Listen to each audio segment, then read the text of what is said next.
So recently, we've had multiple directors from upcoming MCU films talk about the fact that they have been allowed to have much more creative freedom than they initially thought.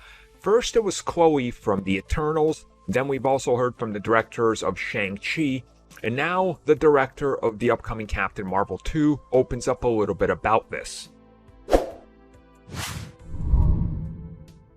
So just to break it down for you so we don't have to go through every single interview or anything, they're all talking about creative freedom.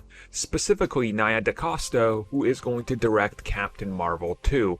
And she echoes what Chloe Zhao said about Eternals, that they do have more creative freedom than they thought they were going to have, and that they're allowed to now put their own voice, stamp, and what they feel is necessary to give Marvel the best film that they were hired to give them. Now, of course, this is one of those things where it's been a long time coming that this was going to be a change that was necessary.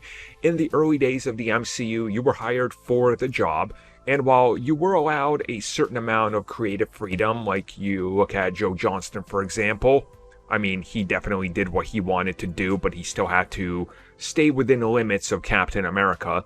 It continued to evolve past this, and they would allow directors to do more of what they wanted to, and then sometimes it didn't go that way, and a film could stumble in regards to reception.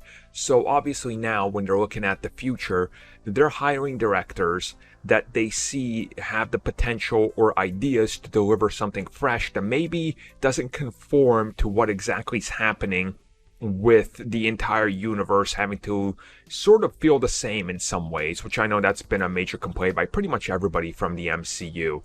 And again, if you look at, for example, Guardians 2, that definitely doesn't match up to anything. Or hiring Taika for Thor Ragnarok. Again, that's far different from most MCU films. So it definitely looks like Marvel has realized that this creative freedom thing that so many directors want is something we have to give them, but also we do gotta have them stay within the confines of this, one set thing in stone, or a thing set in stone, I should say, because you can't go too far from it, because then it just doesn't make sense. And again, we have to go back to Ant-Man 1, where Edgar Wright wanted to do a 60s campy film where Hank's suit was going to be straight from the comics and like this red leotard, and they were just like, guy, this isn't going to work, man.